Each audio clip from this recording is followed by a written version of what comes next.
Il advint qu'un livre, las de reposer inutilement sur une table, chercha à se faire remarquer afin de pouvoir enfin être adopté par un membre d'une espèce en voie de disparition, le lecteur. Quoiqu'il reposât au sommet d'une pile de ses semblables, au point d'en avoir le vertige, l'ivresse des hauteurs, il demeurait sottement en suspens sans attirer le moindre point ni le plus petit regard compatissant. Il avait bien cherché à se faire remarquer, usant des subterfuges des pirates de l'édition. Il songea tout naturellement à se grimer avec un bandeau racoleur pour que le quidam de passage s'arrête, interloqué devant une vaine promesse, une exclamation oiseuse ou un prix incertain. N'ayant pas de relation dans le milieu, lui qui se plaisait dans la marge tant il avait nécessité de correction, il cessa de jouer de ce procédé quelque peu fallacieux.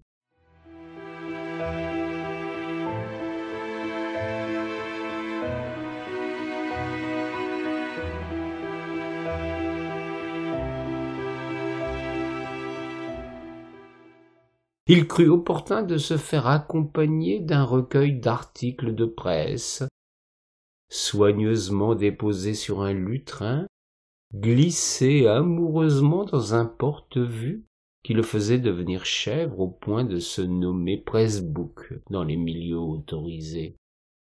Mais pour son malheur, il ne trouva jamais de journaliste suffisamment consciencieux pour le parcourir de la première à la dernière ligne.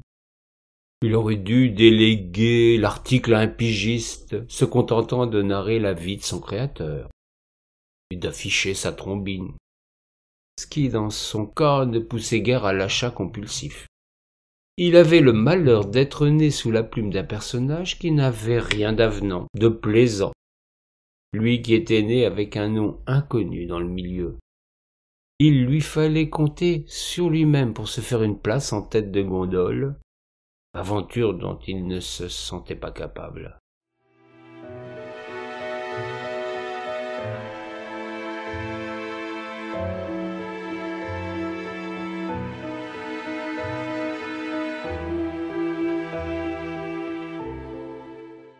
Il se dit que la technique pouvait venir à son secours.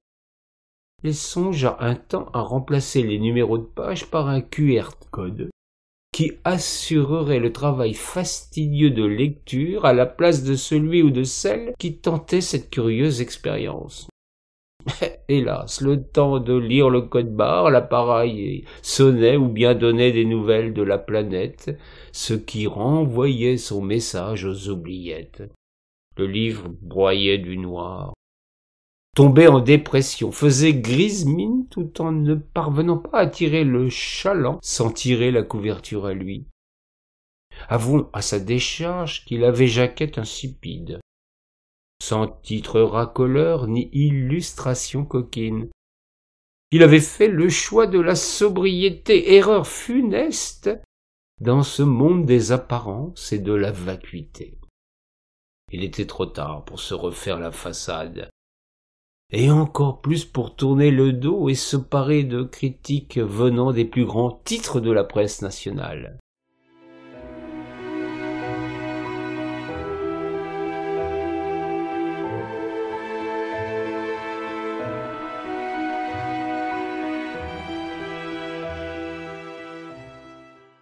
Même sa couverture lui faisait froid dans le dos, quelques lignes qui laissaient le passant indifférent.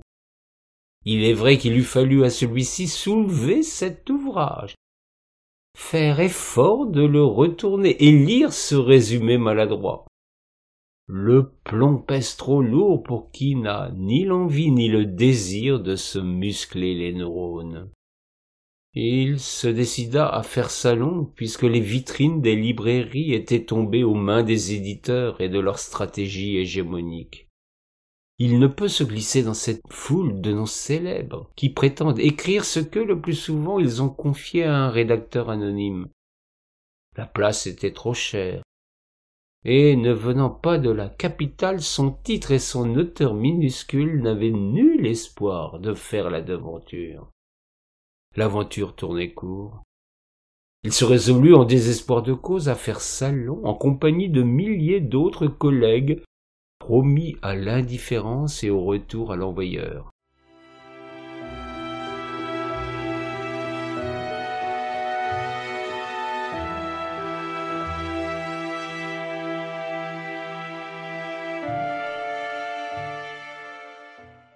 Il eut un temps le sentiment d'être au chaud, de trouver là des pareils, des compagnons d'infortune. Il ne savait pas encore qu'en ces lieux, si les auteurs sont légion, les acheteurs sont une denrée rare, une exception qu'il convient d'attirer, d'en serrer. Lui n'en était pas capable.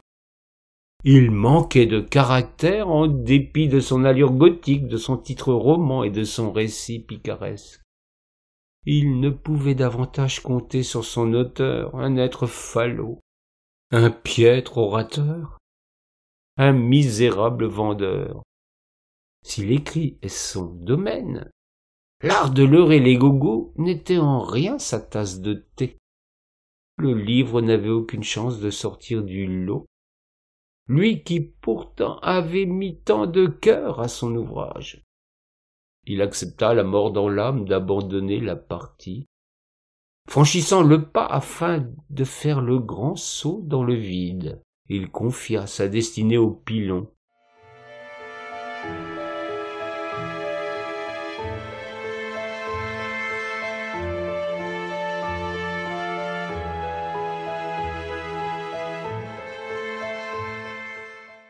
Se réjouit de passer une seconde fois sous presse, ignorant qu'il y serait laminé, déchiqueté, écrabouillé. Il n'était plus que poussière. L'épilogue bien avant le prologue, lui qui n'avait pas même droit au catalogue ni au rayon des bibliothèques. Sans avoir la cote, la classification décimale de Dewey ne lui apportait pas le moindre rayon de soleil. Le point final en travers de la gorge. Le livre n'était plus lui qui n'avait jamais été véritablement que de sueur et d'effort pour une fin qui est bien plus qu'une chute, une déchéance, un effondrement, un cataclysme.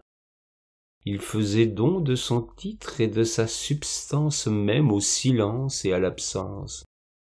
Il n'avait été qu'une cartouche à blanc, remplie d'une encre fort peu sympathique. La bouteille à la mer d'un écrit vain. Il convenait pour lui de tourner la page, puisqu'il n'avait plus droit au chapitre.